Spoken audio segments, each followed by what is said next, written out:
Hello guys, for today's video, i-share ko lang po sa inyo itong bagong application na si Money Knife Get Easy Money. Ang developer niya po dito ay si Dark On Games. I-try po natin i-download yan, no? Ayan. At makikita nyo dito sa may reviews na may 4.1 ratings po ito sa Google Play Store. So, medyo mataas siya guys. Siguro legit naman. Sa about this app, ayan. Napakahaba, no? Basahin nyo po yan para may idea po tayo kung paano ba ito nagwo-works. So parang in-explain na po niya dito lahat, no? Then ito na nga guys, ni-release po yung earning app na ito noong July 25, 2023 and updated po ito ngayon September 23, 2023. Ibig sabihin, until now, continuous pa or buhay pa yung developer ng app na ito guys. Yan po, once na ma-install na po natin yung application, buksan na po agad natin, no? Then dito guys, napakasimple lang ng home section niya. Nandito na po lahat, yung payment section, yung ratings ata ito, then yung sound setting and music setting. Ngayon, diretso muna tayo sa payment section, kung saan po tayo magre-redeem ng pera. Ang sabi dito, kailangan daw po natin ng 15,000 apples para maklaim daw po natin itong $1 PayPal. At ang processing time po guys, once na nag-redeem tayo, ay 5 to 7 days daw po, no? Hindi ko sure kung business days po yung tinutukoy ng developer dito. Pero i-expect na po natin na ganyan.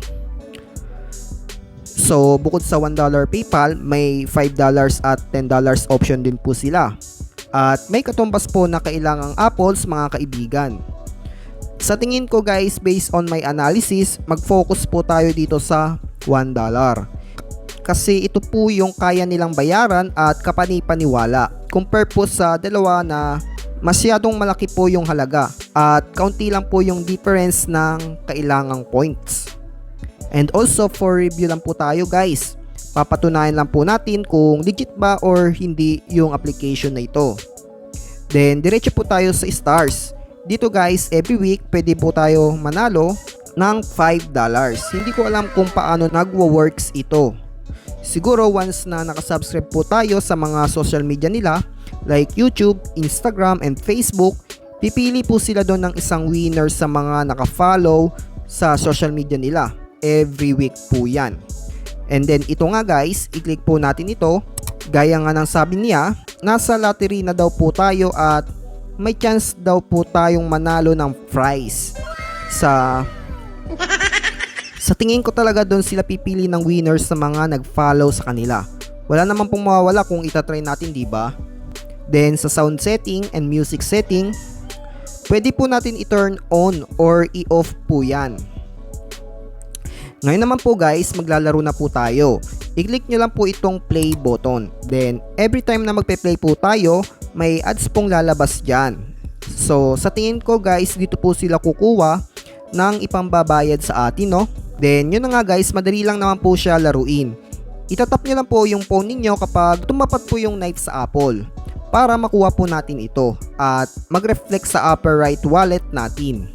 Every time po na natatamaan natin yung apple, may 50 points pong nadadagdag sa wallet natin, no? Hindi na po masama yan.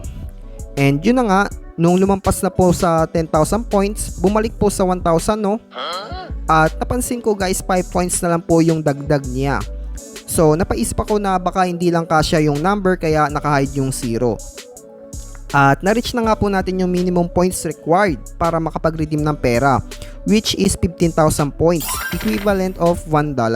Ayan, pumunta na po tayo sa withdrawal. Dito guys, i-type lang po natin yung PayPal email, no? Kung saan po natin matatanggap yung bayad. At once na okay na, i-click po natin yung cash out button. At ito po yung lumabas guys. Nung umpisa guys, di ko sure kung legit ba ito kasi hindi po malinaw kung na-redeem ko na ba yung points ko. Siguro bug lang yun. And sabi dito, maghintay lang daw po tayo ng up to 15 to 30 days for money to arrive. Then, ni-exit ko po yan. Sa tingin ko guys, nakapag-request na tayo kasi ito po yung lumabas. Ayan. Then, after 1 week guys, di ko expected na may natanggap ako na $1 na galing kay Money Knife. Ito po yung proof na nagpapatunay na nagbabayad po yung application na ito guys. So sa mga gustong sumubok, itry nyo lang po no, baka mabayaran din po kayo ng developer na ito. At saka may mga positive reviews na pala dito guys. And yun lang po guys, pinatunayan lang po natin kung legit ba yung app at may payment proof po tayo. Kung gusto po ninyo subukan, may link po dyan sa description or comment section. Tignan nyo na lang guys no. At syempre, i-expect nyo din na baka hindi kayo mabayaran. Hanggang dito na lang po tayo at maraming salamat po sa mga nanood.